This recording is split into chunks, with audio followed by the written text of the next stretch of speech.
Hello loves, I welcome you back again to my channel and I greet you all according to your time.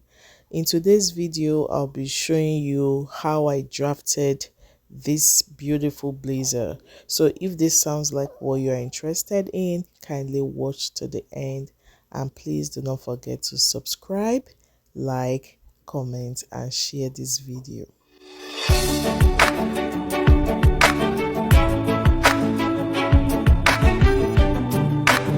I have my pattern papers already folded. I have the front panel and the back panel. The back panel is about 3.5 inches longer than the front panel, and the front panel is about 3 inches wider. Okay, then the first thing I went ahead to do was to mark my shoulder measurements. That's about, say, 17 inches divided by 2. I marked it there. Then I made use of the neck width of about 3.5 inches. Then I marked 1 inch downward for my shoulder slope. I connected it to the neck width. After doing that, I just grabbed my ruler to create a straight line on that neck width line. The reason I did that was because I didn't want to miss it. Okay, previously on this channel I had made a beautiful blazer, but I didn't use this pattern at all. I used a different pattern. This time around I wanted to try something different, and guess what guys, it worked. And the blazer came out well. So after cutting out the shoulder slope, I just went ahead to fold it this way. Mind you guys, you can as well make your back panel about 4-5 inches longer, but for me I just did like 3.5 inches because I was also trying to manage the fabric. Then I went ahead to mark the neck width again. Remember that neck width of before?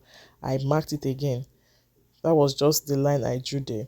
So look at how I place my tape. From that top part, I'll be coming down by 4 inches. 4 inches. Then I'll just create the neck curve. Very easy. So this pattern is almost similar to how you make a man's shirt. Then I will just extend that line forward because that's the button allowance or the lapel. Okay, so when I was done doing that, I just went ahead to cut out. So you'll be having this nice curve. We're almost getting there. I like this pattern I used so much because it was kind of straightforward. If you watched the first blazer I did, it came out very well though, but there were little dramas, like, you know, I made it very, very detailed, but this is very okay, especially if you're a beginner and you're trying to make something like this very easy.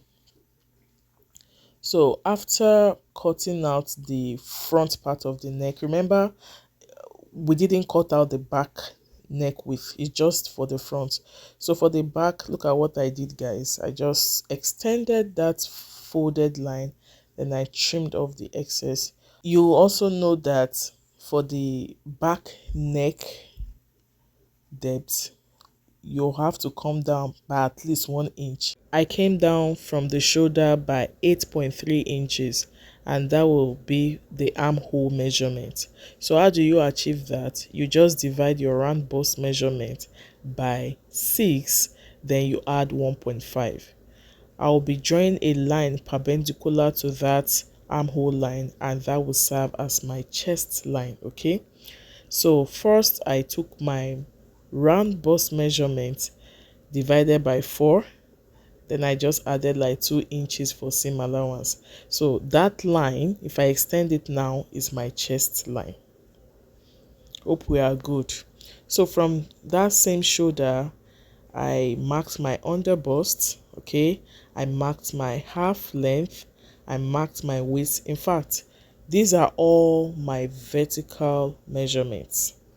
I marked it as far as the hip and how the full length, exactly the full length, because the client wanted it long. From the picture you can see that it didn't rest on the waist, it came below the waist.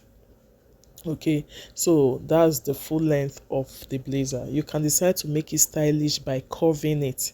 The one I made previously, there was a little curve. That depends on you. So for the armhole, I came in by half an inch on the middle line. Okay, I've said this thing in many of my videos, how to get the front armhole and the back armhole. So I just came in by half an inch at the midpoint, then I just created a curve. So it's time to join all the points. If you noticed the way I joined the original measurements because my paper wasn't wide enough to add the extra inches, that is the extra allowance.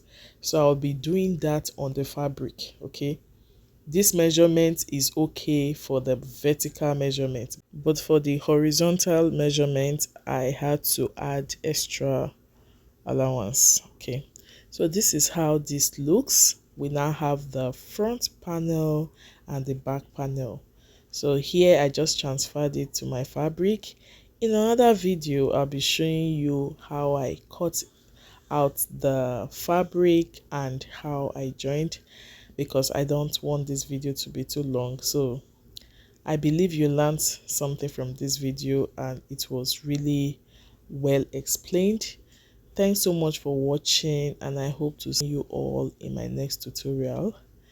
Happy new month and stay blessed. Bye.